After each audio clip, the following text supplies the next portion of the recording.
कि एक प्रकार से मेरी आखिरी सभा है और कल शाम को चुनाव प्रचार भी समाप्त हो रहा है। मैं बीते कुछ दिनों से पंजाब के अलग अलग क्षेत्रों में गया हूं। पूरे पंजाब में आज एक सुर से एक ही आवाज उठ रही है, भाजपा को जिताना है, एनडीए को जिताना है, पंजाब में डबल इंजन की सरकार बनाना है।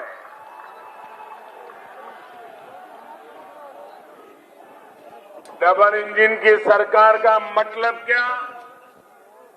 पंजाब का इस दशक में सबसे तेज विकास।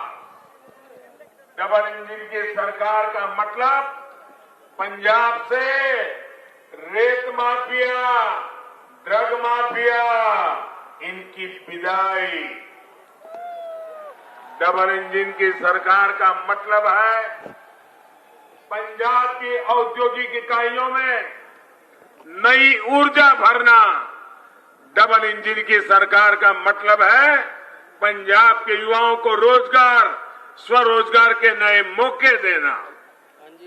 साथियों, पंजाब को आज एक ऐसी सरकार चाहिए जिसकी प्रेरणा राष्ट्रभक्ति हो, जिसकी प्रेरणा पंजाब का विकास हो।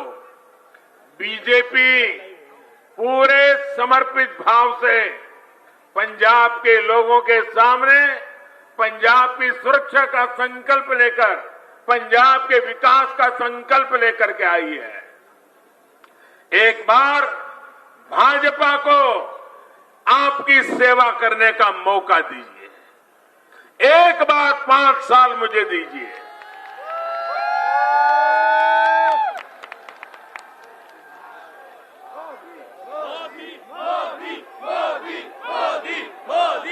अब फिर देखिएगा डबल इंजन की सरकार कैसे पंजाब को तेज गति से आगे बढ़ाती है। आप देखिए, हम करके दिखाया भाइयों बहनों, ये हमारा किसानों के प्रति हमारी भारतीय जनता पार्टी का लगाव है। हमने, आप देखिए पुराने रिकॉर्ड, और मैं चुनौती देता हूं किसी भी दल को, हमारे समय में अनाज की रिकॉर्ड खरीदी की और किसानों के बैंक खातों में सीधे पैसा भेजा है हमने, उसके खाते में सीधा पैसा आता है। भाई और बहनों, पंजाब के किसानों को आज नई सोच और नए विजन वाली सरकार चाहिए। आज किसान को बेहतर फसल, कम लागत और बेहतर कीमत की जरूरत है। इसके लिए हमारी सरकार बीज से बाजार तक नई व्यवस्था बना रही है। ये भाजपा की सरकार है जिसने जल जीवन मिशन शुरू किया है। आज हम पंजाब के घर घर में साफ पानी का कनेक्शन देने के लिए, नल से जल पहुंचाने के लिए हम बहुत तेज गति से काम कर रहे हैं। साथियों, पंजाब में आज हर व्यापार माफियाओं के कब्जे में है। व्यापारियों को माफियाओं की कृपा पर जीने के लिए मजबूर होना पड़ रहा है। इसकी सबसे बड़ी तकलीफ हमारे छोटे व्यापारियों को हो रही है। राज्य में असुरक्षा बढ़ती है, गलत नीतियां होती है, तो हमारा व्यापारी इसका नुकसान उठाता है। आज आप देखिए, इतनी संभावनाओं से भरा पूरा पंजाब, लेकिन इंडस्ट्री यहां से छोड़ करके भाग रही है। हमारे नौजवानों का भविष्य में एक सवालिया निशान खड़ा हो रहा है। कांग्रेस सरकार की नीतियों के कारण यहां जल्दी कोई आने को तैयार भी नहीं है। वो 7 बार सोचता है, क्या जाऊंगा और माफियाओं की चरण में जाना पड़ेगा तो क्या होगा।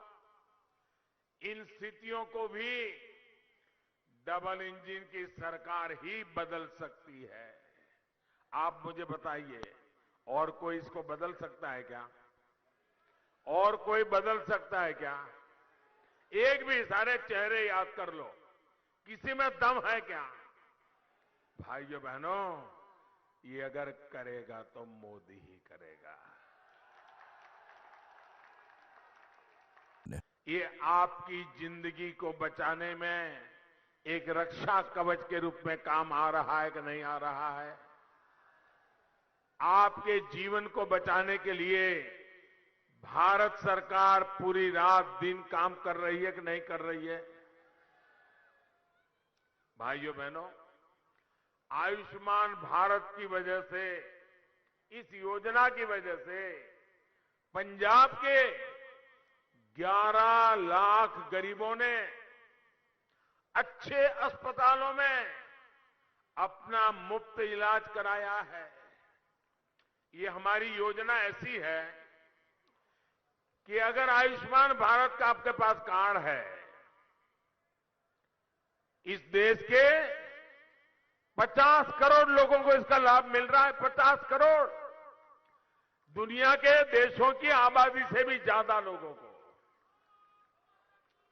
और इसकी विशेषता ये है कि आप अगर मुंबई गए हैं, बीमार हो गए, अहमदाबाद गए हैं, बीमार हो गए,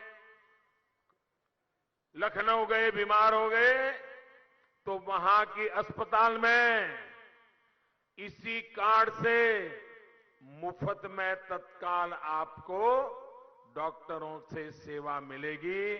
आपकी ऑपरेशन की जरूरत पड़ गई तो वो भी कर दिया जाएगा। यानी पंजाब का नागरिक हिंदुस्तान में कहीं पर भी जाएगा तो उसको ये सुविधा है। लेकिन मैं एक और दुख की बात बताता हूं।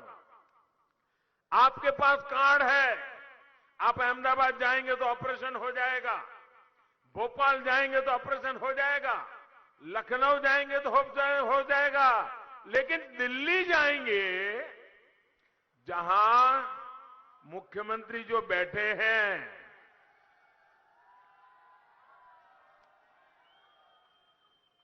दिल्ली में जहां दिल्ली सरकार की अस्पतालें हैं, वहां पर आपको मना कर देंगे। क्यों? क्योंकि इस योजना के साथ वो जुड़ने के लिए तैयार नहीं है। आप मुझे बताइए भैया, आपको भारत सरकार 5 लाख रुपए तक बीमारी के लिए खर्च दे रही है, तो पंजाब के लोगों को अगर दिल्ली में कहीं मदद जरूर पड़ जाए तो तुम्हारे पेट में चूहे क्यों दौड़ रहे थे? मुझे समझ नहीं आ रहा है। और जो लोग दिल्ली में आपको घुसने नहीं देना चाहते, वो आपसे वोट मांग रहे हैं।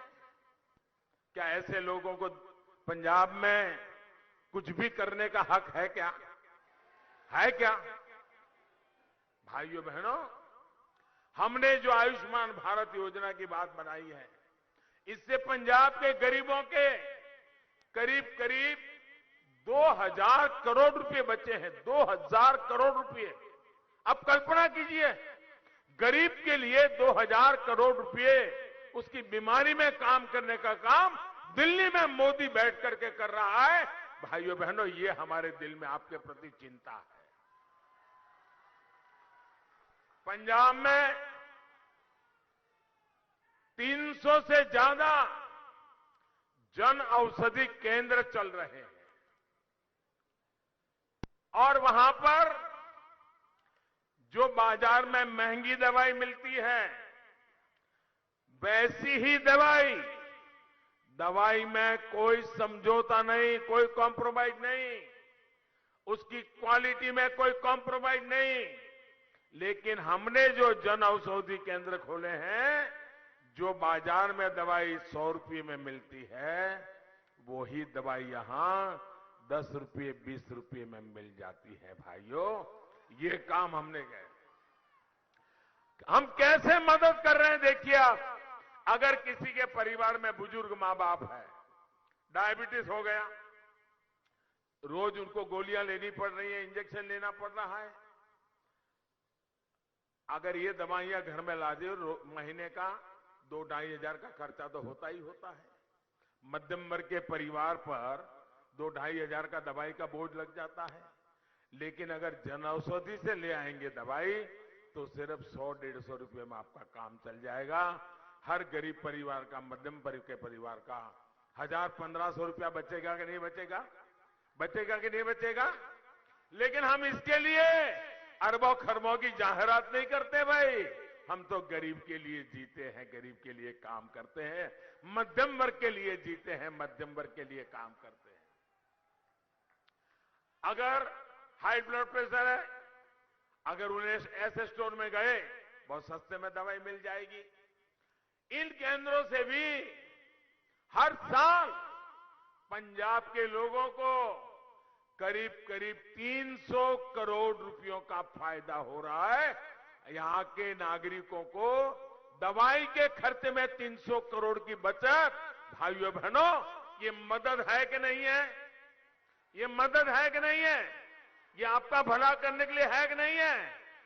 क्या कभी हमने किसी अखबार में इश्तेहार दिया है क्या? एडवर्टाइजमेंट दिया है क्या?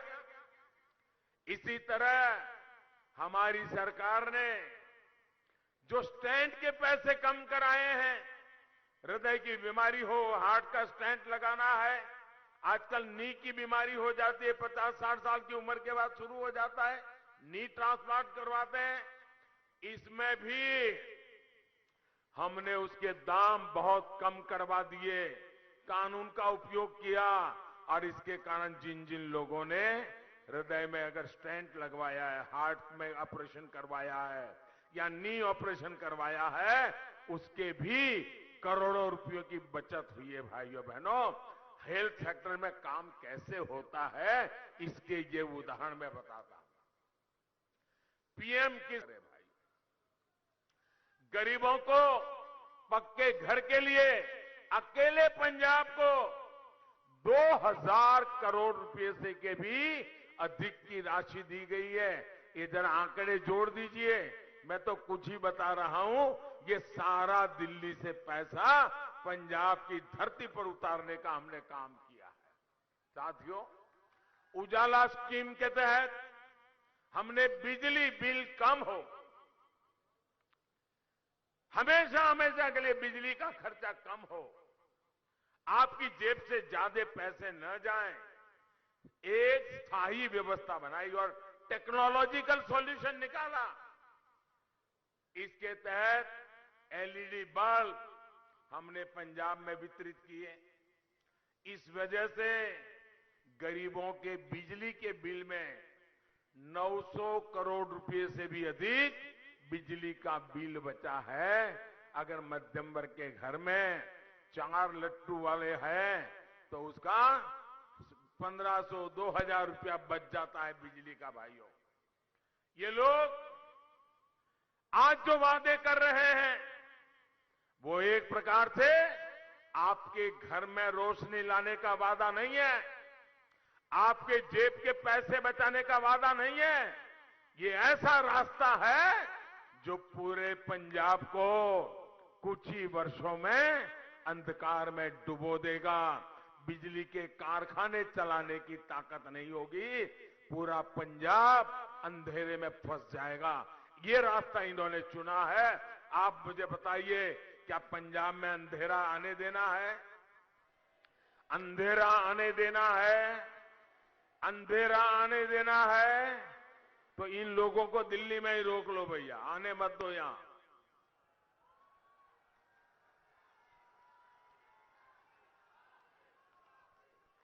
हम इस बात की व्यवस्था भी कर रहे हैं कि ना सिर्फ बिजली का बिल कम हो, बल्कि बिजली कारखाने भी अच्छे ढंग से चले और जरूरत के हिसाब से नए कारखाने भी लगे। साथियों, 84 के दंगों के समय जब कांग्रेस के नेता नौसंवार चल रहा था और कांग्रेस के नेता क्या कर रहे थे, हुक्म कहां से आ रहे थे, ये आपसे ज्यादा और कौन जानता है भाइयों। तो ये बीजेपी के नेता, हमारे कार्यकर्ता, हमारे सिख भाई परिवारों को बचाने के लिए, मैं उस समय गुजरात में था, एक भी परिवार को तकलीफ नहीं होने दी, एक भी परिवार को शान से जीते हैं भाइयों। हर सुख दुख में हम पंजाब के लोगों के साथ डटकर खड़े रहे हैं। साथियों, कांग्रेस हमेशा से एक क्षेत्र के लोगों को दूसरे से लड़ाती रहती है ताकि उनकी गाड़ी चल जाए। ये कांग्रेस के जो मुख्यमंत्री ने जो कल बयान दिया है और जिस पर ये दिल्ली का परिवार है उनका मालिक, वो बगल में खड़े रह करके तालियां बजा रहा था, बताइए। और ये पूरे देश ने देखा है। अपने इन बयानों से ये लोग किसका अपमान कर रहे हैं। यहां का कोई ऐसा गांव नहीं होगा, कोई ऐसा गांव नहीं होगा जहां हमारे उत्तर प्रदेश के भाई बहन या हमारे के बिहार के भाई बहन यहां पर मेहनत न करते हो, ऐसा कोई गांव नहीं होगा भाइयों।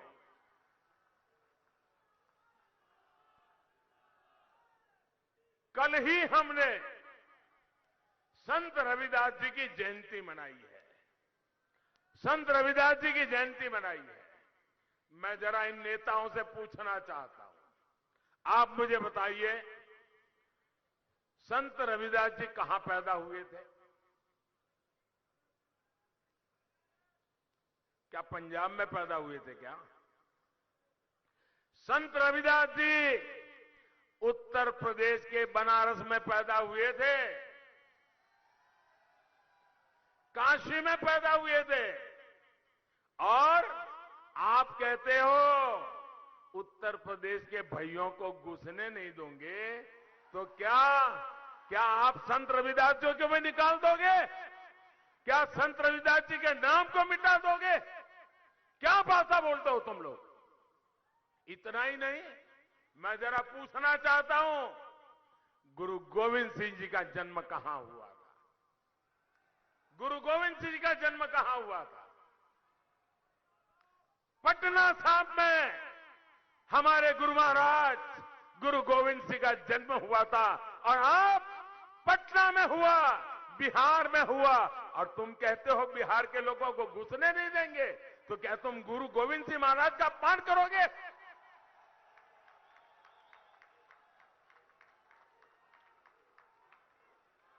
आप गुरु गोविंद सिंह जी का अपमान सहन करोगे क्या?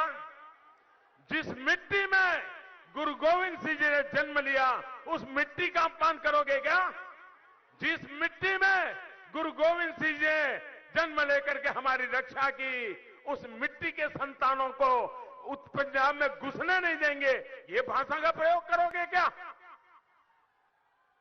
संत रविदास जी, जिन्होंने समाज का इतना बड़ा कल्याण किया, काशी में पैदा हुए, आज पंजाब के हर घर में संत रविदास जी के प्रति श्रद्धा है। क्या आप उनको भी निकाल दोगे? हम यूपी बिहार के लोगों को घुसने नहीं देंगे। भाइयों बहनों,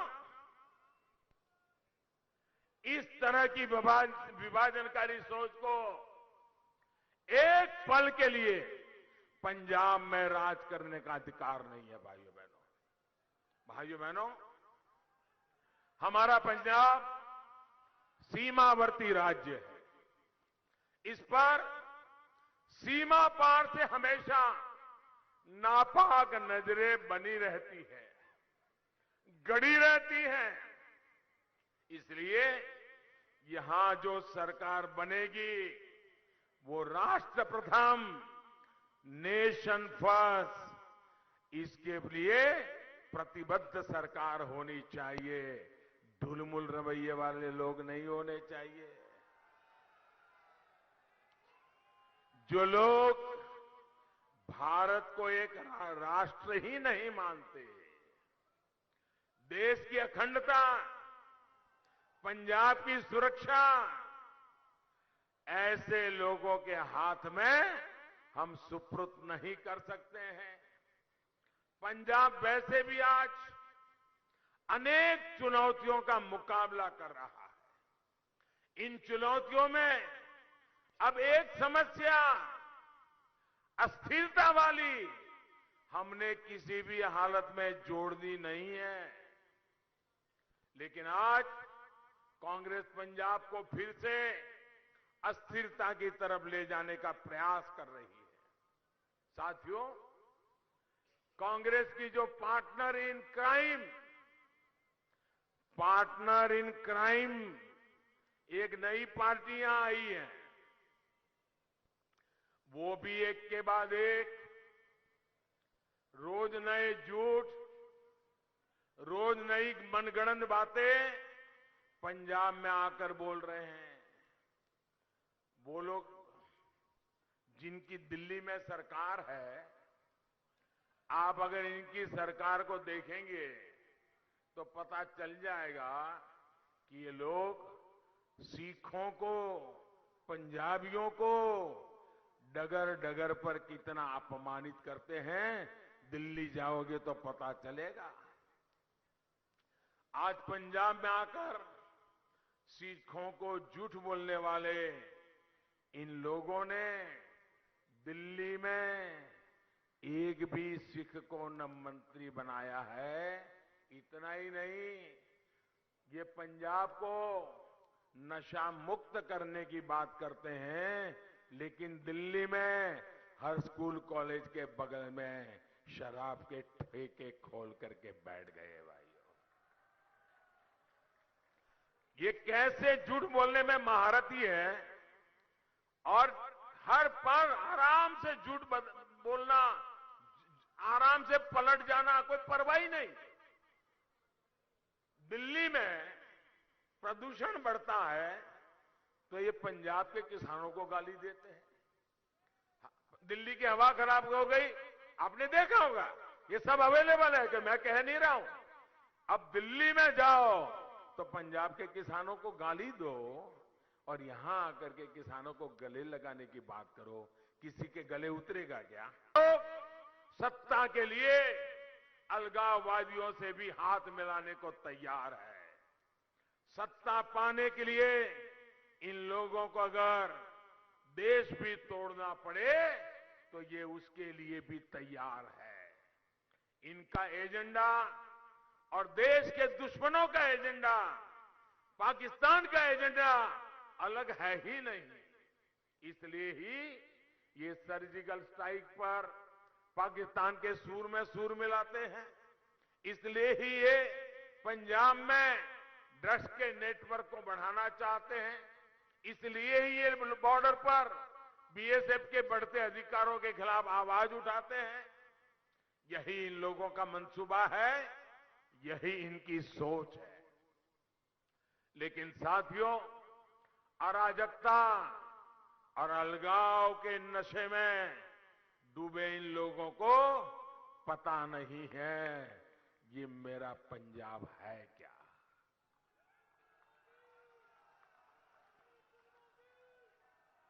ये मेरे पंजाब ने कितने घाव झेले हैं, लेकिन इस देश के लिए मरने मिटने में कोई आगे रहा है तो मेरा पंजाब रहा है भाइयों। पंजाब उन गुरुओं, उन शहीदों की भूमि है जिन्होंने देश के लिए अपने प्राण न्योछावर कर दिए थे। ये पंजाब और ये भारत किसी की साजिशों से टूटने वाला नहीं है। हर भारतीय ऐसी ताकतों के सामने पूरी ताकत से खड़ा है। भाइयों और बहनों, ये सामान्य चुनाव नहीं है। ये पंजाब के वर्तमान के लिए, पंजाब के भविष्य के लिए बहुत महत्वपूर्ण चुनाव है। अब बीच में 2-3 दिन ही बचे हैं। 20 तारीख को पंजाब के लोगों को इनके अपराधों का हिसाब करना है। करोगे? चुन चुन के हिसाब करोगे? पल पल का हिसाब करोगे? 20 तारीख को पंजाब के लोगों को भाजपा के लिए, एनडीए के लिए, नवा पंजाब के लिए पुरजोश भारी मात्रा में ज्यादा से ज्यादा संख्या में वोट करना है। वोट करोगे ना? करोगे ना? ऐसा तो नहीं होगा ना कि इस सभा के बाद अरे भाई सभा बड़ी जबरदस्त हो गई, रैली बड़ी जबरदस्त हो गई, चलो आज सो जाते हैं। ऐसा नहीं करोगे ना? ऐसा नहीं करोगे ना?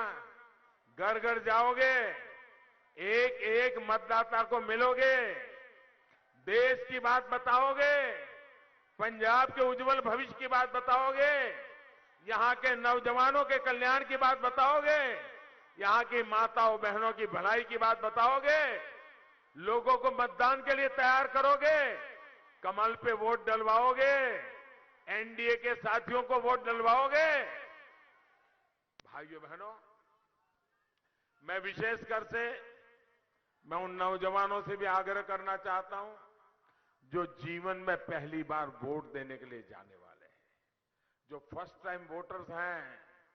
ये फर्स्ट टाइम वोटर आपके जिंदगी का एक महत्वपूर्ण अवसर है। जब आप वोट डालने जा रहे हैं मतलब आप अब पंजाब का भविष्य तय करने के एक निर्णय के भागीदार बन रहे हैं। ये बहुत महत्वपूर्ण अवसर आपको मिला है। मैं फर्स्ट टाइम वोटर से कहना चाहता हूं, आप गर्व के साथ वोट करने जाइए और याद रखिए आज का दिन जीवन में कि आपने पहले वोट से ही पंजाब की सकल सूरत बदलने का काम किया था और आपने पंजाब को बनाने में भागीदारी दी थी। आज मैं हमारे अबोहर के लोगों से भी एक विशेष आग्रह करूंगा। मैं जब यहां मंच पे बैठा था तो जब मैं यहां काम करता था सारे पुराने परिवार सबको मैं देख रहा हूं, दूर से हाथ उठा करके नमस्ते कर रहा हूं।